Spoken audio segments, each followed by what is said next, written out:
Dr. Reddy's is among the top gainers on the Nifty today, higher as the European Union drug regulator has approved the launch of denosumab. Yatra Online under pressure after its CEO Dhruv resigns, citing personal reasons. Siddhartha Gupta is appointed as the new Chief Executive Officer. Restaurant Brands Asia surges as sources suggest to CNBC-TV18 that Everstone Capital has reinitiated efforts to exit the Restaurant Brands Asia business in talks with multiple parties for the same. LG Electronics surges after Jefferies initiates with a buy rating, target price 1,900 rupees. The brokerage views the company as a strong play on India's discretionary consumption given its diversified mix. Hello and welcome to Chartbusters. We're coming to you live from the CNBC-TV18 Motilal Oswal studio. I'm Nigel, with me is Mangalam. As we speak, the market's trading in the green. Started off a little bit jittery, but there's a good recovery that we've seen, Mangalam, from the lows. I think resistance continues. 26,150. Last two trading sessions, we've gone till there and seen a bit of a U-turn. So that remains the important level. Yeah, 25,800 to 25,200 has been the broad band. That's November series expiry today. December has a fair amount of cues, including the likes of the RBI policy. You have the US Fed meet as well, talks around US-India trade. All these factors will play out, and towards the end, will we get a Santa Claus rally or not? Well, those are for December series. For now, let's see what the triggers for the November series or the charts are saying. Saumil Mehta from Sharekhan joins in for a quick technical check on the market. Saumil, today's dip was bought into, but that dip was from the lower end of the range. Now, as we move higher, do you think consolidations happens around this 26,000 mark itself, or do we break out in the last hour of trade?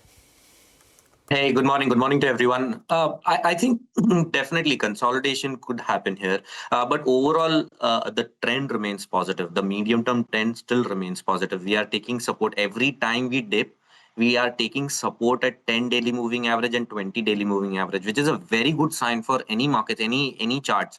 So I think every dip should be a buying opportunity, and from here the crucial support is at 20 daily moving average, which is 25,850, and the next support is 40 daily moving average, which is 25,645.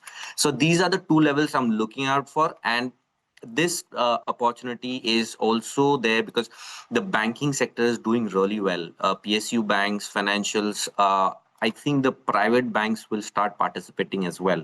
So Nifty target in the very short term is 26,300, and in the medium term outlook 26,900, 800, 900 levels I'm looking out for. Bank Nifty, very similar. A triangle pattern is being formed on the hourly charts, and I'm expecting this to break out on the upside. Great momentum now today, and my targets would be 60,000 for Bank Nifty. All right, individual stocks, you want to give us a couple of picks? My first pick is L&T Finance. L&T Finance has just completed a ABC corrective, taking support at 10 daily moving average. Great setup already in the uptrend. Stop loss would be 287, and the target would be 312. The next stock I've chosen is Ashok Leyland. Today, great momentum, taking support at the averages, short-term averages, already on the uptrend. It's a slow mover, but a great medium-term trend already in. Stop loss would be 142, and target would be 155. All right, we take that point. Thank you so much for joining in and giving us your calls. Saumil, 60,000 on the Nifty, Bank 26,900 as the medium-term target for the frontline index as well. Meanwhile, just watch out for a couple of these auto names, two-wheelers in particular, Hero MotoCorp and Bajaj Auto, both of them at the high point of trade. We actually take a short break and speak about the real estate space. In fact, it's been buzzing all through the morning. Embassy Developments joins in to discuss their business outlook. Stay with us for more.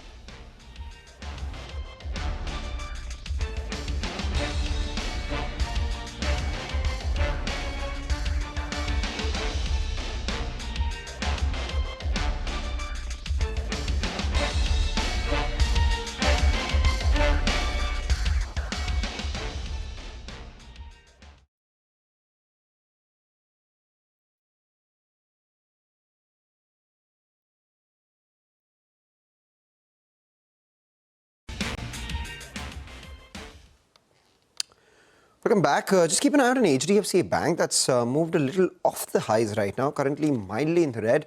The stock has been doing well for the last few trading sessions. Let's see how that pans out in today's trading session. It has a fair weight on both the Nifty as well as the Nifty Bank. But the real estate space is on our radar this morning. Aditya Virwani, who's the managing director at Embassy Developments, joins us now. We'll be talking to him obviously on the company's FY26 guidance, any inorganic growth plans, more importantly, the impact of labor laws on the development industry as well. Thanks a lot, Aditya, for joining in, and welcome to the show.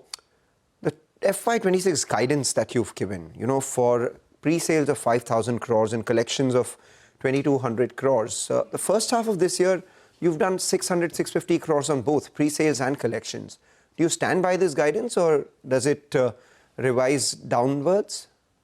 Well, it's great to be here, and we absolutely stand by our guidance. I realize today we're standing at around 12, 13% of where we are.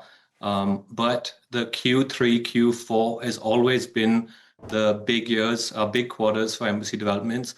And if you think about what we've done, we've taken over a company that's really been abandoned for the last 4.5 years. It does have a J-curve recovery. And we really feel that we now have entered a really moment where the company can launch, can deliver on pre-sales. And in fact, Q3, we already have 2 projects that are RERA approved. We have another one for Q3, and then 4 for Q4, which would be 2 Bangalore and 2 in Mumbai, 1 very big one in Worli. Is that the Palais Royal project?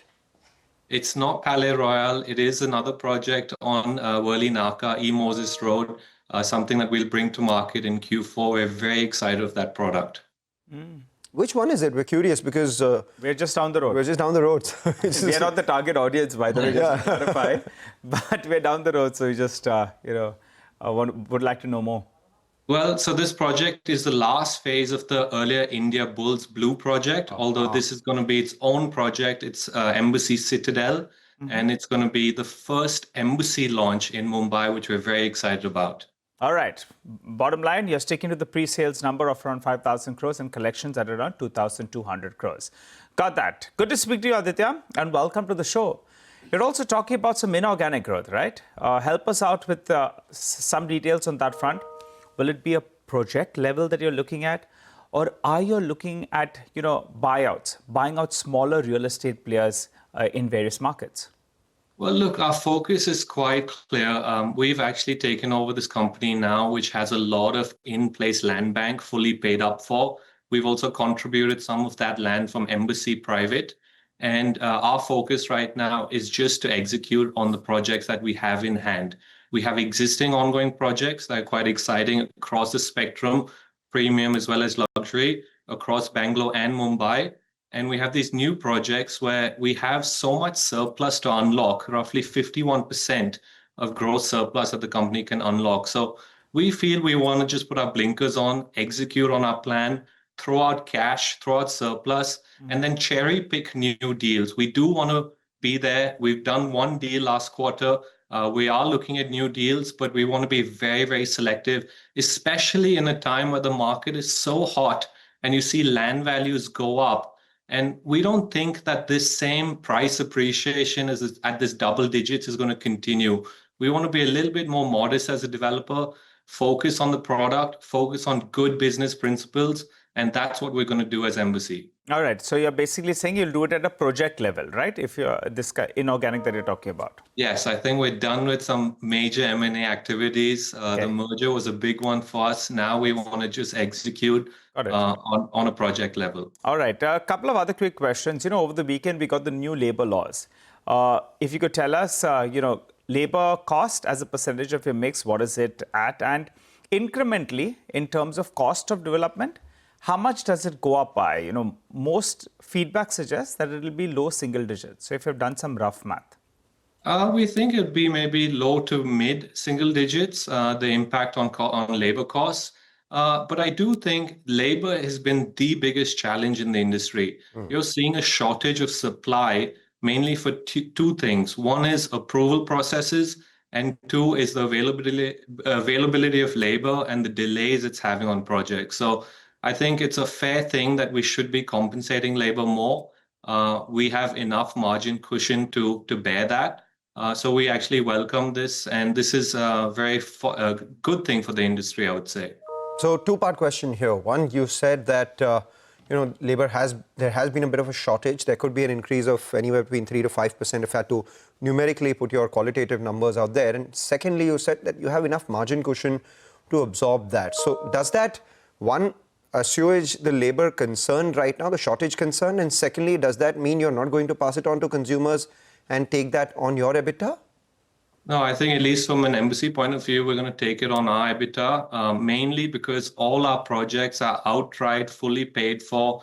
So we have a lot of margin to play with. We really just need to beat construction cost and then focus on paying off our interest and then take out surplus. So from an embassy point of view, we're in a very lucrative place. I can see if you're doing new deals where margin pressures come in, and if you're already paying fancy price on land, it'll be tough for developers to absorb all of that and not push it on. So I think we're in a very unique place. Right, that makes sense. And you spoke about construction cost and interest. Let's speak about the interest bit. You have about 2,600 crores of debt. What's the repayment plan here? And with the GDP that is coming in going forward, how fast can you collect the money and repay the debt? And so last quarter, we also raised 1,300 from Kotak. Right. For us, this is a one and done exercise. And what I mean by that is we have so much GDV to unlock, and we do need a little bit of equity to get going with it. Although they're fully paid up lands, you need money for approvals, you need money to get to a marketing stage, and you can't fully bank on sales funding construction. So this was important for us to top up a little bit on our debt. We still feel comfortable at a 0.3, 0.35 net debt to equity ratio. And we feel pretty good. We do want to come down from here. Maybe we top up small projects specifically, which will help us unlock more inventory. Okay. But I think over the next 3 years, you'll see the debt levels come down in this company. And we are just focused on execution, generating surplus and collecting. All right, final question before we let you go. Commercial GDV is approximately 8,700 crores. Could you help us out with what the exit rentals will look like? So I can't talk too much about exit rentals today. We're so early on. But as Embassy, this is our bread and butter. We have executed on office. We have done the largest REIT in Asia by square footage. This is the expertise that we want to bring in. With that said, the market is just, the residential market is just 5 to 7 times deeper. So naturally, we will be doing a lot of residential. I see this company doing 20 to 30% of commercial at any given time. But the big focus is to come back in the residential space, as well as create these trophy-like REITable assets that we have been doing as Embassy. We are being very, very selective with assets on the commercial side, and we'll start building an annuity base in this company, and the journey is just started for that. What would the target be at some point in time, say maybe 4 or 5 years down the line? What would your target annuity income be? So if you just look at our one asset that we have in Whitefield that has 5.5 million square feet, it's a land that we fully own, that would generate upwards of 600, 700 crores of NOI per year. We want to deliver that. We want to execute on that asset and then be very selective. Like I said, we can't just do any commercial asset. And especially now, as we see AI play an impact on jobs, we have to only have trophy assets. So for now, this is the only commercial asset of that scale, but we'll be looking at similar assets down the line. Got that. Thank you so much, Aditya, for joining in and giving us a detailed outlook into your business. For starters, we'll be happy with you holding on to your guidance despite having done just about 12-13% of that in the first half of this year. And we'll watch out for the new launches that come about, especially in the Mumbai and other regions. With that, we'll take your leave and also get you another segment coming in from our colleagues at Money Control Pro, Ideas for Profit. Today, we have Jitendra Gupta joining in. Jitendra. Hi, thanks. Power Grid corrected recently from around rupees 365 to about 277 currently. At 16 times its FY27 estimated earnings. Stock now trades attractively. The business continues to benefit from regulated returns, strong cash flows, and of course predictable earnings model. The second quarter results were soft. Revenue growth was muted and margins weakened because of operating expenses spiked. Profit dipped as other income fell sharply. These issues, however, appears temporary. Execution is improving. The first half was held back because of the right of way delays, which slowed down capitalization. But the government's revised compensation norms have started easing land access challenges. This should mean higher execution from the second half onward. Power Grid has lined up one of its largest multi-year capex plans. It expects 28,000 to 30,000 crore of spending in FY26, followed by even higher investment in FY27 and FY28. A work-in-hand pipeline of 1.52 lakh crore provides strong visibility for the next 3 to 4 years. Consulting income is also gaining momentum. The company is gradually expanding it into new areas such as data center, digital infrastructure, smart metering, and cross-border transmission. Overall, Power Grid looks like a good defensive idea in this market. Thanks a lot for that, Jitendra. Time to slip into a short break. You come back, we'll continue to focus on markets as well as on stocks.